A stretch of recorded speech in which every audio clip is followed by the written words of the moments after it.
하나님의 말씀은 요한복음 5장 1절부터 15절에 있는 말씀입니다. 그 후에 유대인의 명절이 되어 예수께서 예루살렘에 올라가시니라.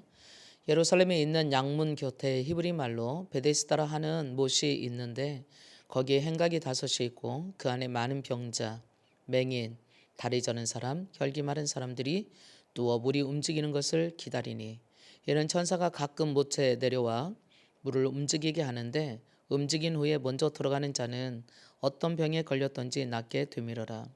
거기 38회 된 병자가 있더라. 예수께서 그 누운 것을 보시고 병이 벌써 오래된 줄 아시고 이르시되 내가 낫고자 하느냐. 병자가 대답하되 주여 물이 움직일 때에 나를 묻에 넣어주는 사람이 없어 내가 가는 동안에 다른 사람이 먼저 내려가나이다. 예수께서 이르시되 일어나 내 자리를 들고 걸어가라 하시니 그 사람이 곧 나아서 자리를 들고 걸어가니라. 이 날은 안식일이니 유대인들이 병 나은 사람에게 이르되 안식일인데 내가 자리를 들고 가는 것이 옳지 아니하니라. 대답하되 나를 낫게 한 그가 자리를 들고 걸어가라 하더라 하니 그들이 묻되 너에게 자리를 들고 걸어가라 한 사람이 누구냐 하되 병을 고침 받은 사람은 그가 누구인지 알지 못하니 이는 거기 사람이 많으므로 예수께서 이미 피하셨습니다. 그 후에 예수께서 성전에서 그 사람을 만나 이르시되 보라 내가 나았으니 더 심한 것이 생기지 않게 다시는 죄를 범하지 말라 하시니 그 사람이 유대인들에게 가서 자기를 고치신 이는 예수라 하니라. 아멘. 요한복음으로 보면 예수님께서 기적을 행하신 것이 세 번째입니다. 첫 번째는 요한복음 2장에서 가나 혼인잔치의 포도주가 모자란 그 현장에서 마리아의 그러한 그 부탁으로 우리 포도주가 되게 하는, 그래서 예수님께서는 아직 내 때가 되지 않았다고 말함에도 불구하고 하인들에게 당부함으로 예수님께서 시키는 대로 순종하게 되면 일이 일어날 거라고 하는 그러한 암시, 결국은 물이 포도주가 되어서 결혼식장의 기쁨으로 충만하게 했던 것을 보게 됩니다.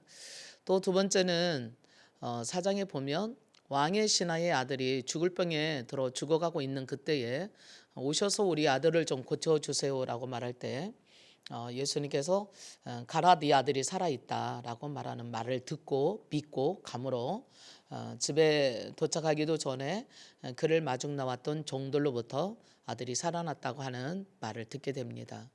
요한복음은 세 번째 오늘 본문에 있는 5장에 있는 내용인데요. 여기 보면 예수님께서 베데스다 연못가에 많은 사람들이 병자들이 누워있는 가운데 특별히 38년 된 환자, 병자를 고치신 사건을 보게 되죠. 예수님의 공생애를 보면 예수님께서 3대 사역이라고 할 수 있도록 그런 사역을 하셨음을 보게 됩니다. 마태복음 4장 23절에는 예수께서 온 갈릴리에 두루 다니사 그들에게 회당에서 가르치시며 천국 복음을 전파하시며 백성 중에 모든 병과 모든 약한 것을 고치시니라고 말씀하십니다. 예수님의 관심은 항상 하나님 나라에 있었습니다. 예수님께서 제자들에게 가르쳐 주신 예수님의 주기도 기도문에도 보면 하나님의 나라가 임하게 하시며 하나님의 뜻이 하늘에서와 같이 땅에서도 이루어지게 해달라고 하는 그 기도가 예수님이 제자들에게 가르쳐 주셨던 기도의 핵심이라고 우리는 볼 수 있습니다. 예수님께서 이 땅에 오신 것도 바로 하나님 나라가 세워질 수 있게 하기 위해서 오신 거죠. 그래서 예수님이 가르치신 거는 뭘 가르쳤을까요? 이 땅에 하나님 나라가 이루어지기를 위해서 하나님 나라를 가르치셨겠죠. 하나님의 백성이 되는 것, 하나님의 백성으로서 어떻게 살아야 되는 것, 그리고 이 땅에 하나님의 나라가 이루기 위해서 그들에게 주신 사명, 그래서 그들을 보내셔서 하나님 나라를 이루게 하시는 그 일을 하기 위해서 예수님께서 먼저 제자들을 데리고 다니시면서 예수님이 하나님 나라를 전파하셨어요. 저들의 가르치실 뿐만 아니라 또 두루 다니시면서 천국 복음을 하나님 나라를 전파했다라고 말씀하고 계시죠. 오늘 또 예수님께서는 그 천국의 특성, 천국의 본질, 천국이 이루어지기 위해서는 병든 자가 고쳐지는 바로 연약한 것과 모든 병이 잘못된 것들이 고쳐지고 변화되는 것들을 실질적으로 예수님이 행하신 것을 보게 됩니다. 물론 예수님께서 이 땅에 오셔서 우리에게 질병으로부터 해방하셨을 뿐만 아니라 죄로부터 해방하시는 것들에 대한 증거로서 예수님은 먼저 병든 자, 병은 악한 영이 다스리는 그러한 환경들, 그러한 영향력들, 그러한 지배들로부터 건져 주심으로 죄로부터 건져 주시고 또한 해방시켜 주신 것을 보여주게 되는 것입니다. 그래서 예수님께서는 이처럼 하나님 나라가 이루게 하시기 위해서 천국의 복음을 가르치시고 제자로 삼으셨고, 또한 복음을 전파해서 영혼을 구원하시고, 또한 병든 자를 고치심으로 온전한 사람으로 세워서 그들로 하여금 하나님의 백성이, 하나님의 나라가, 하나님의 일꾼이 이루어지게 하시는 것을 보게 됩니다. 자, 예수님께서 사마리아 수가성에 찾아가서 사마리아 여인으로 복음 전해서 그를 구원받아 사마리아 성이 복음화되게 하셨던 것처럼, 또한 지금 예수님께서는 건강한 사람으로서는 가지 아니하는 그러한 곳 베데스다라고 하는 그 연못가, 베데스다라고 하는 연못가는 그런 전설이 있었음을 우리가 성경에 가로 안에 넣어서 기록하고 있는 것을 보게 됩니다. 예루살렘 양문 곁에, 이 양문은 예루살렘으로 들어가는 그 제사하기 위해서 사람들이 양과 또 염소나 소를 사서 들어간다고 해서 그 양문이라는 이름이 붙여졌다네요. 근데 그 양문 곁에 베데스라고 하는 연못이 있는데, 그 연못은 가끔 물이, 천사가 하늘에서 내려와서 물이 움직이게 하면 그때 어떤 병에 걸렸던지 간에 가장 먼저 그 물에 들어가는, 연못에 들어가는 사람은 병이 낫게 된다라고 하는 그러한 전설, 그러한 소문이 있었습니다. 그래서 그 베데스다 연못가에 5 행각이 있는데 거기 많은 사람들이 와서 기다리고 있었어요. 물이 동하기를 기다렸겠지요. 자, 근데 예수님께서 지금 거기에 가신 겁니다. 가서 보니까 그 5 행각에 가득 차도록 사람들이 굉장히 많이 몰려 있는데 거기에 38년 된 병자가 있는 것을 보셨어요. 그냥 한눈에도 우리가 오랫동안 병들어서 앓게 되면 표가 나잖아요. 뭐 안색도 안 좋아지고 행색도 좀 깨재재하고 그러지 않겠어요? 6절에 보니까 예수님께서 그 누운 것을 보시니 병이 벌써 오래된 것인 줄 이미 알았더라 그러고 말씀하고 계십니다. 근데 이날은 언제냐면 안식일이에요. 우리가 출애굽기에 모세에게 십계명을 주시면서 너희는 안식일을 기억하여 거룩히 지켜라 그러시면서 이 안식일을 어떻게 지켜야 될지 모를 때, 안식일날 나무하는 사람이 발견됐을 때 이 사람을 어떻게 해야 될 것인가, 그럴 때 그를 죽였습니다. 안식일을 범한 거라는 이유로. 그런 것처럼 율법을 범하게 되면, 하나님을 모독한다든가 율법을 범한다든가 그렇게 되면 죽는 법이 덜어 있었는데, 그 중에 하나가 안식일을 범하는 사람에게는 죽음을 이루게 했던 것이죠. 그 얘기는 한마디로 하나님의 중심으로 살지 않는다라면 더 이상 살게 하지 않으므로 하나님의 백성으로서의 삶을 하나님의 법에 따라서 살게 하셨던 구약시대 때의 엄격한 규율, 그런 문화가 있었음을 보게 됩니다. 그래서 유대인들에게는 유독 이 안식일에 일하는 것들에 대해서 아주 민감해서 안식일에 일하지 말아야 될 거에 대한 그러한 가지수, 그러한 규칙이 따로 있었던 것들을 보게 됩니다. 성경에 말고 탈무드라고 하는 것에는 우리 성경에 나와 있는 것보다도 더 많이 확대되어져서 무려 613가지나 있다고 말을 하고 있거든요. 그러면 613가지 중에 한 가지만이라도 범하게 된다면 그 사람은 죽음인 거지요. 근데 예수님께서 지금 이 안식일에 베데스다 연못가에 가셔서 이 병든 자를 고쳐준다고 하는 얘기는 예수님이 목숨을 걸고 간 자리라고 볼 수 있는 겁니다. 또한 4장에서 사마리아 수가성에 가서 사마리아 여인을 만나서 그에게 복음을 전해서 그로 하여금 하나님 나라 복음을 전했다는 그 자체도 유대주의적인 것으로는 맞지 않는 일이에요. 하나님이 모세에게 너희는 이방인들과 상종하지 말으라고, 그들과 결혼하지도 말고 그들과 사귀지 말라고 하는 그런 말씀이 있는 것을 통해서, 사마리아라고 하는 것은 그들의 역사의 아픈 흔적이긴 한데요, 순수한 유대 민족의 그러한 혈통이 아닌 혼혈아들이 모여져서 아수르의 정책 때문에 그 사마리아는 마치 이방인 지역처럼 돼버렸습니다. 그래서 유대인들이 유대 땅에서 이 남쪽에서 북쪽으로 갈릴리 지역으로 가려고 하면 이 사마리아를 통과해야 되는데 거기를 가지 않기 위해서 우회하든가 자유하든가 이렇게 해서 그곳을 피해서 갔단 말이죠. 근데 예수님께서는 도리어 어떻게 보면 일부러 그곳을 지나가셨고 그곳에서 사람들을 피해서 물길로 나왔던 사마리아 여인, 어떻게 보면 좀 복잡한 삶을 사는 그 여인을 만나서 그 여인이 예수님으로 말미암아 거듭나게 되는, 구원받게 되는 메시아를 만났다 내가. 그래서 사마리아 사람들이 예수님께 나와서 예수님의 말씀을 듣고 믿게 되었더라. 그래서 그 사마리아 수가성에 복음이 전파되고 구원받게 되는, 유대인들이 원치 않는 그런 일들이거든요. 이 예수님의 생애를 보시면 주로 물론 예수님께서 구원하셔야 될 범위는 단 한 명도 잃어버리지 않고 모든 사람을 구원하시는 것이 하나님의 뜻이었고 예수님께서 이 땅에 오신 목적이기도 합니다. 그런데 그럼에도 불구하고 예수님께서 주로 사역하시면서 공생애 동안 만나시면서 활동하셨던 사람들이 분류는 누구냐면 좀 부유하고 권위 있고 권세 있는 사람들이기보다는 가난하고 병들고 연약하고 소외된 그런 사람들, 가난한 동네 사람들. 물론 예수님은 예루살렘에서도 사역을 하셨어요. 예루살렘 성전에 들어가셔서도 말씀을 가르치고 그러셨어요. 근데 주로 갈릴리 지역, 사람들에게 소외되고 저 변방에 있는 가난한 그 지역에 가서 복음을 더 많이 전하셨단 말이죠.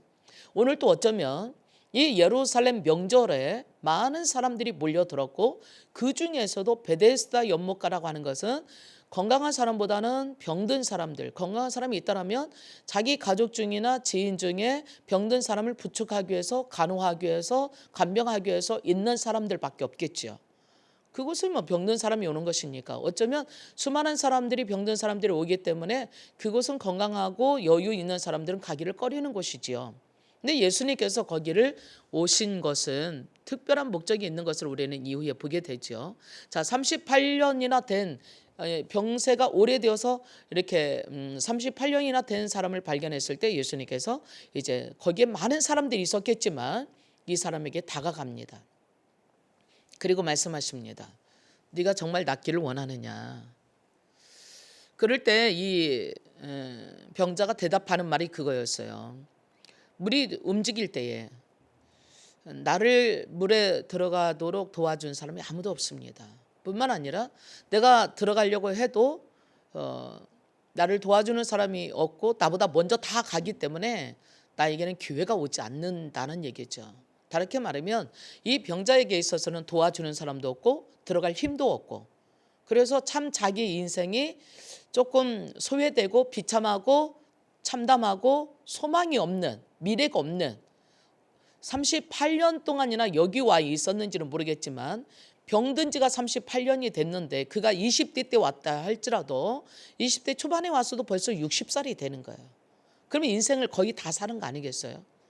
더 이상 어떤 소망이 있다고 한다면 더 이상 아프지 않고 고통스럽지 않고 건강하게 살다가 가는 거, 그거지 않겠어요?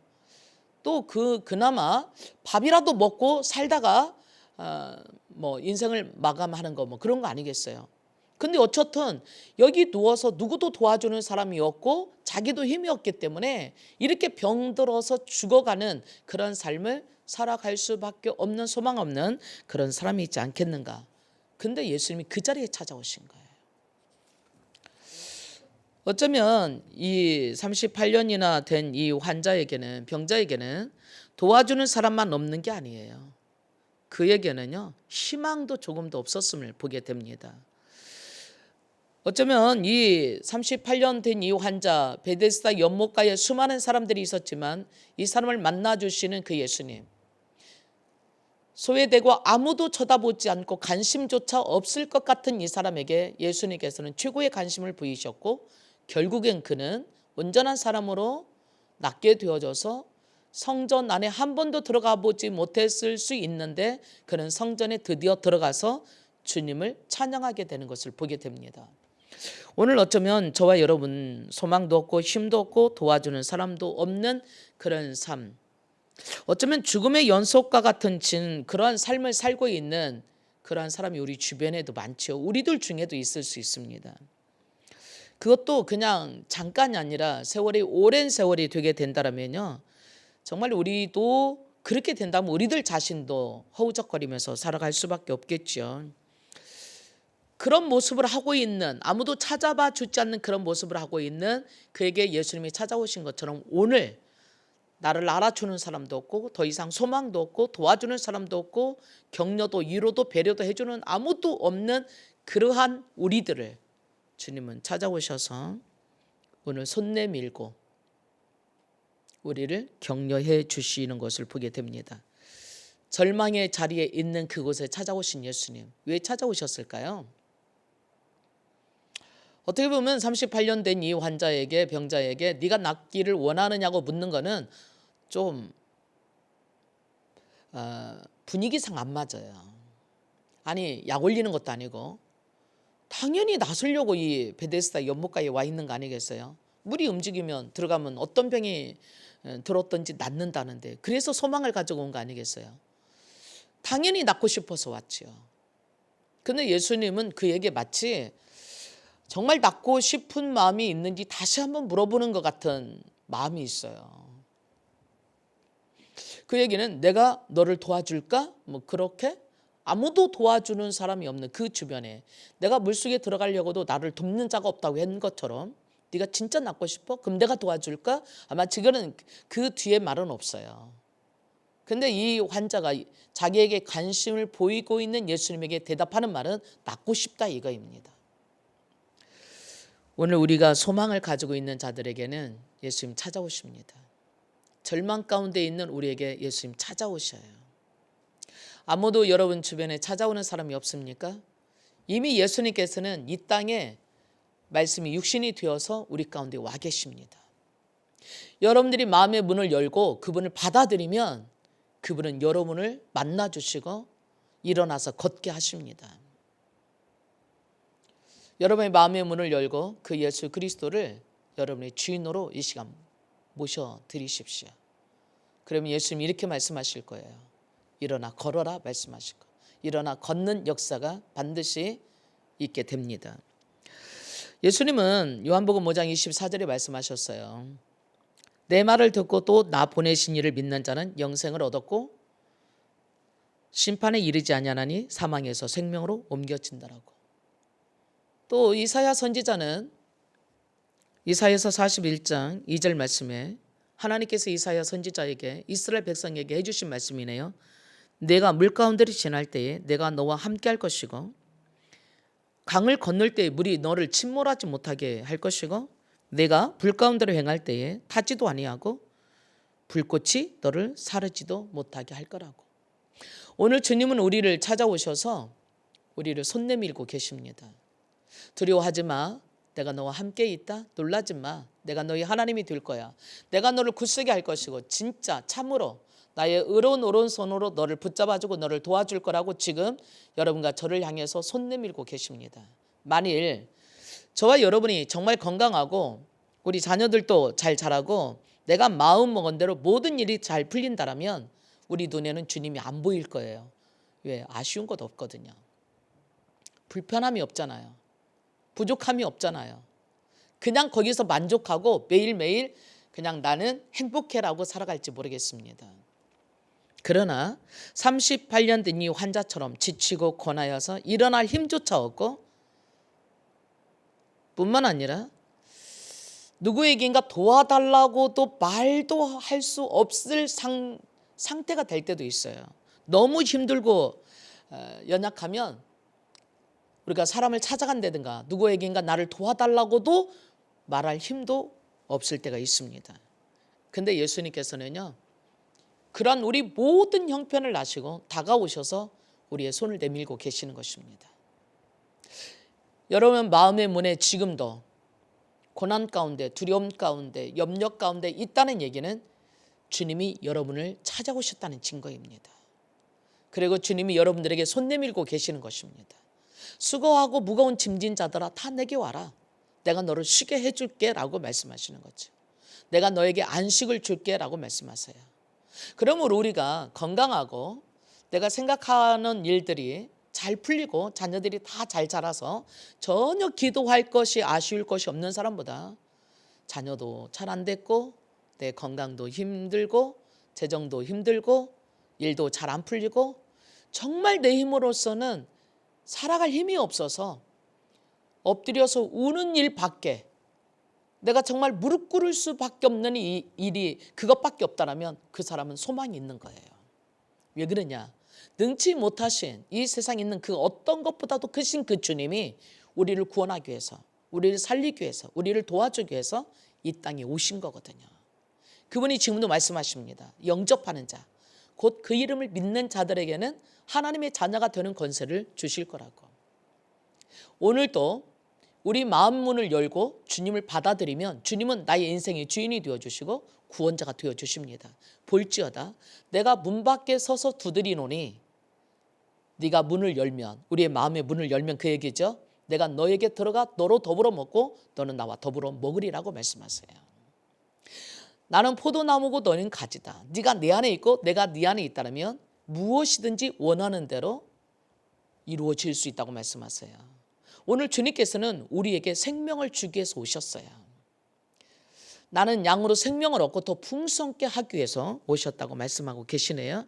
그래서 여러분들이요, 정말 힘들고 어렵지만 그 주님을 부르십시오. 주의 이름을 부르는 자는 구원을 얻을 거라고 말씀하셨어요. 예수님께서는 찾는 자에게, 나를 간절히 바라고 찾는 자에게 만나 주실 거라고 약속하셨어요. 나를 가까이 하는 자가 나를 만날 것이고 나를 찾는 자가 나를 만나게 될 거라고 말씀하시네요. 주님은 이 시간에 우리를 만나기 위해서 찾아오셨습니다. 38년 된 이 연약한 병든 자, 이 사람만 찾아온 것이 아니라 오늘 우리가 예수를 믿으면서도 수십 년 동안 믿었으면서도 어쩌면 참 수많은 어려움 가운데서 우리들도 어려움 가운데 있는 사람들이 더러 있습니다.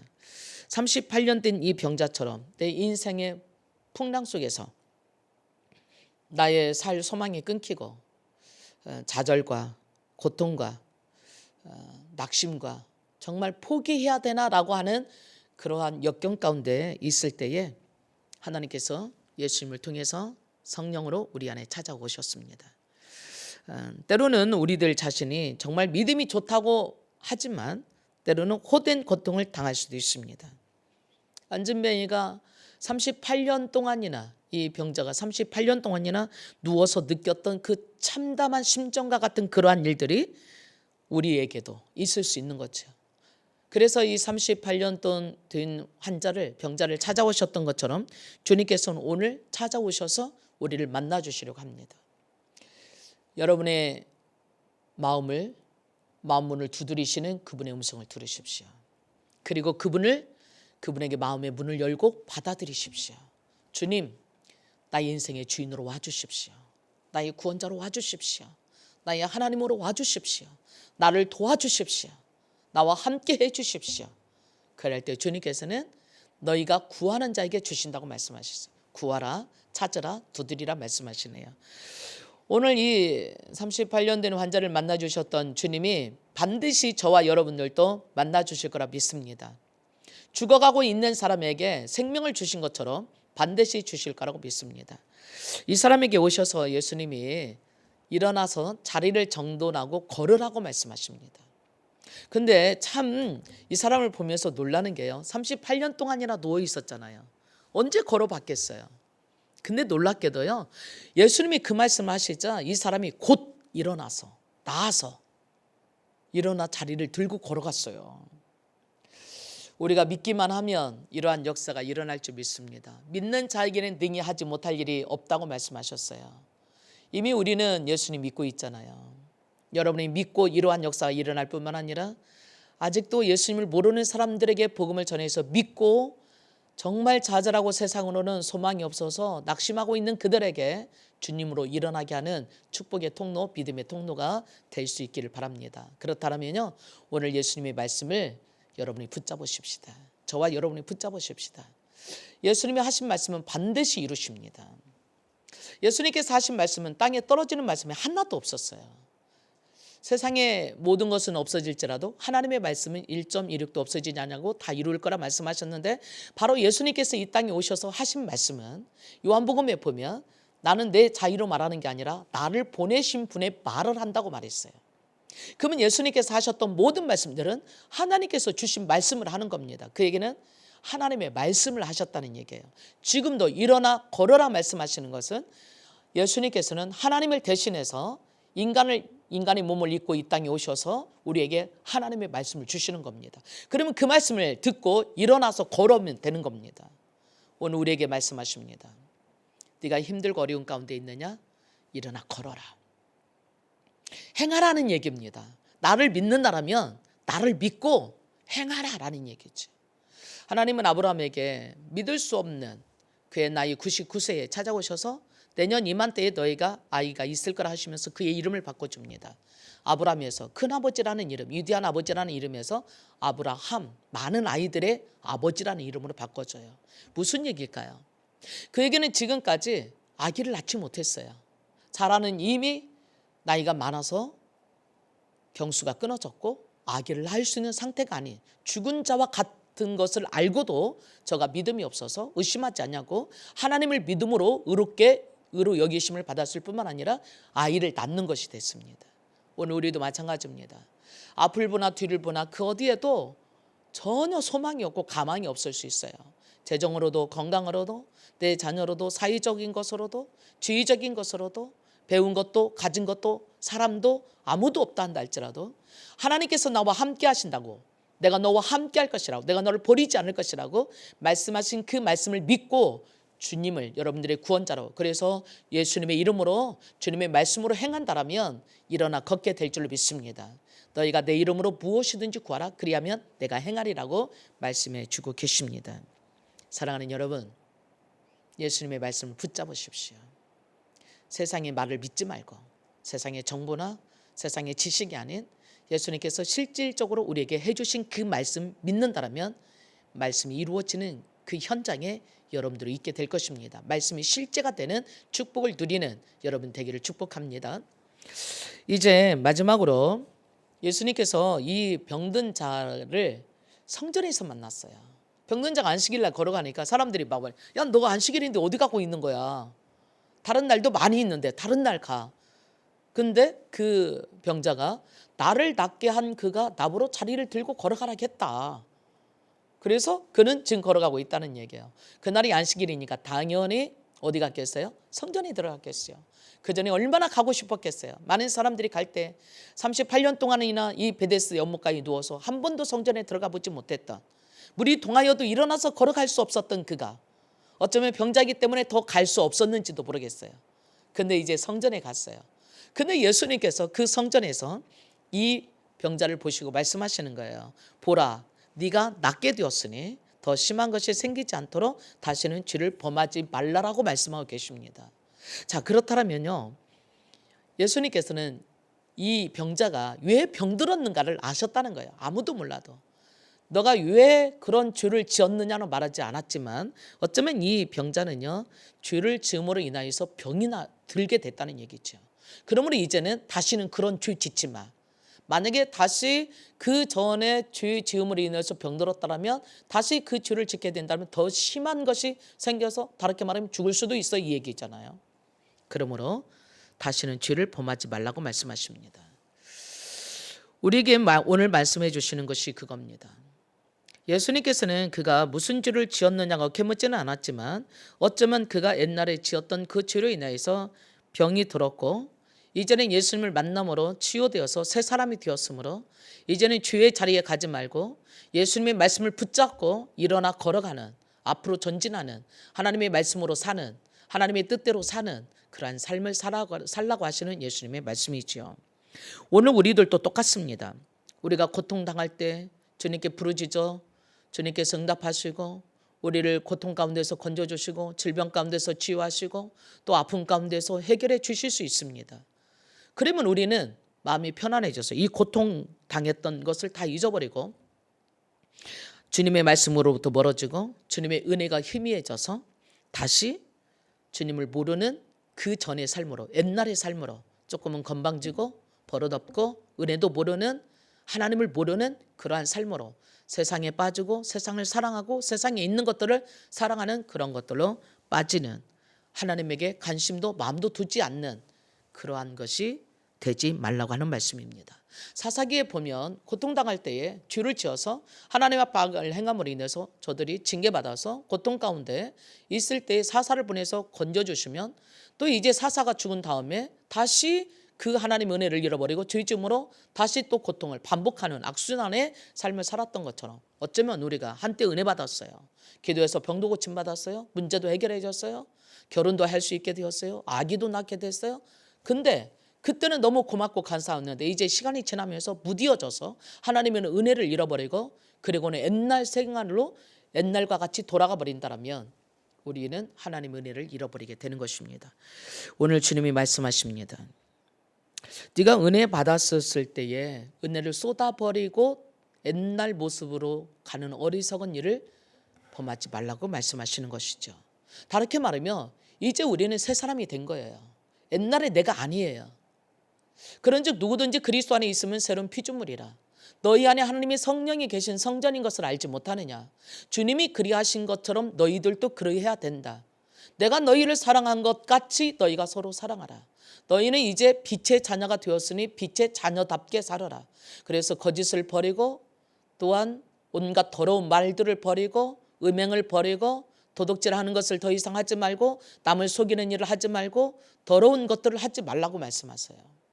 그래서 너희가 어떻게 행해야 될 것인지 분별하여 지혜 없는 자가 되지 말고 지혜 있는 자가 되어서 하나님의 의와 평강과 하나님의 말씀 가운데 행하라고. 그래서 성령이 9가지 열매를 통하여서 사랑과 희락과 화평, 이러한 삶을, 충성과 온유와 절제의 삶을 살라고 말씀하고 계시는 것입니다. 자, 이제는 우리는 예수 그리스도 안에서 하나님의 자녀가 되었습니다. 그러면 하나님의 자녀답게 이젠 살아가야 됩니다.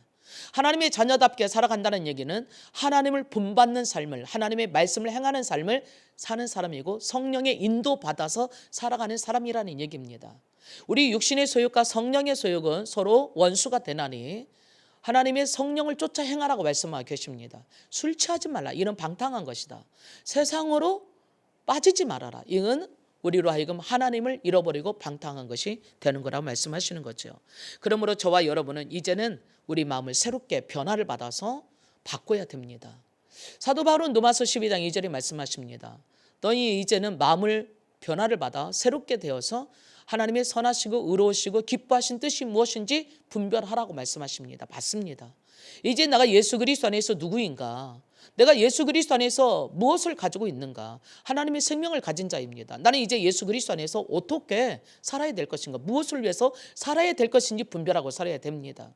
과거에 내가 예수 믿기 전에는 세상적인 것으로 높아지고 많이 갖는 것이 성공이고 출세라고 생각했다면, 이제는 하나님의 뜻을 행하는 것이 하나님 안에서 승리고 복된 삶이고 우리 인생의 참된 목적인, 예수님께서 우리에게 생명을 주기 위해서 이 땅에 오신 것처럼 우리 또한 세상의 수많은 사람들, 생명을 잃어버린 자들에게 생명을 전하고 생명을 얻게 하는, 영혼을 구원받게 하는, 그래서 예수님께서 모든 민족으로 가서 제자 삼으라고 온 천하에 다니면서 복음을 전하라고 말씀하신 것처럼 이제 오직 성령이 너에게 임하시면 네가 권능을 받고 땅끝까지 이르러 내 증인 될 것이다. 이 삶이 곧 저와 여러분이 살아야 될 삶이라는 얘기입니다. 이제 우리는 3월 첫 주부터 행복 모임을 시작합니다. 여러분이 삶의 현장에서 행복한 모임을 가지십시오. 예수님을 만나는 모든 사람들은 행복한 사람으로 바뀔 겁니다. 죽음에서 사망에서 생명으로 옮길 것이고, 질병에서 건강한 것으로, 절망과 낙심에서 소망으로, 미래로 옮겨질 것입니다. 하나님께서 우리를 향하신 생각은 재앙이 아니라 미래고 소망이라고 말씀하셨습니다. 평안이라고 말씀하셨습니다. 바로 예수 그리스도 안에만 진정한 생명과 평안과 소망과 미래가 있는 것입니다. 우리는 한 번 죽는 것은 정한 것이고 그 후에는 하나님의 심판이 있을 거라고 말씀하십니다. 보이는 것은 잠깐이고 보이지 않는 것은 영원하매니 우리가 주목해야 될 것은 보이는 것이 아니라 보이지 아니하는 것이라 말씀합니다. 그러나 지금 보이는 이 세상에 살아갈 동안에 보이지 아니하는 영원한 세계를 준비하지 않는 사람에게는 이 축복을 누릴 수가 없게 되는 것입니다. 그러므로 사랑하는 여러분, 하나님이 기뻐하시는 줄 알면서도 기뻐하지 아니하시는 일인 줄 알면서도 거기에 끌려다니지 마시고 아직도 죄 짓는 자리에 앉아있지 마시고 38년 동안이나 환자의 자리에 누워있었던 이 사람처럼 누워있지 마시고 이제 일어나서 하나님의 말씀으로 행할 때입니다. 하나님께 순종할 때입니다. 성령으로 인도받아야 될 때입니다. 하나님 말씀 가운데 사는 저와 여러분이 될 수 있기를 축복합니다. 자, 정리해 봅니다. 예수님이 지금 저와 여러분을 구원하기 위해서 우리에게 찾아오셨습니다. 그리고 오늘 예수님은 나를 손잡고 일어나라고 너의 절망이, 너의 상황이, 너의 온갖 환난과 온갖 질병과 그것이 얼마든지 크든지 간에 상관없이 나는 세상에 있는 그 어떤 것보다 큰 나로 인하여서 나로 일어나라고 말씀하십니다. 뿐만 아니라 오늘 주님께서 일어나 걸어라고 말씀하신 내가 너와 함께 하겠다고, 내가 너를 도와주겠다고, 내가 너를 붙잡아 주겠다고, 내가 너를 굳세게 하겠다고 말씀하신 이 말씀을 붙잡고 일어선다라면 믿는 자에게 등이하지 못할 일이 없을 것입니다. 자, 예수님을 내 인생의 주인으로 구원자로 받아들였다라면 여러분 구원받았고 하나님의 자녀가 된 것입니다. 이제는 세상과 세상에 있는 것들을 사랑하지 말고 하나님을 바라보며 믿음으로 주님과 동행하며 24시간 주님의 성령의 인도받음으로 하나님 나라를 이루는, 또한 하나님 나라를 위하여서 헌신하며 충성하며 삶으로 주님의 복된 자녀들이 되기를 축복합니다. 기도하겠습니다.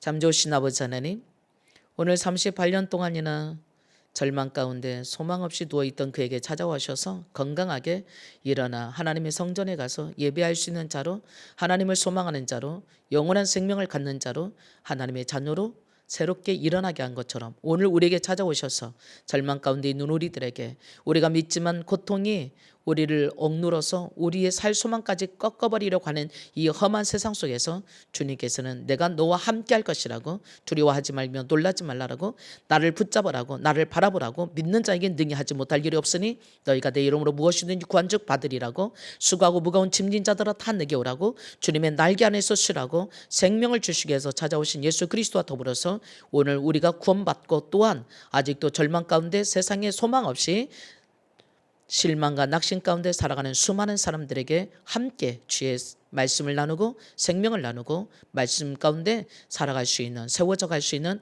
우리로 쓰임받기를, 또한 구원받게 되기를 간절히 소망하며 그 일을 이루실 것을 믿사옵고 예수님 이름으로 기도합니다. 아멘.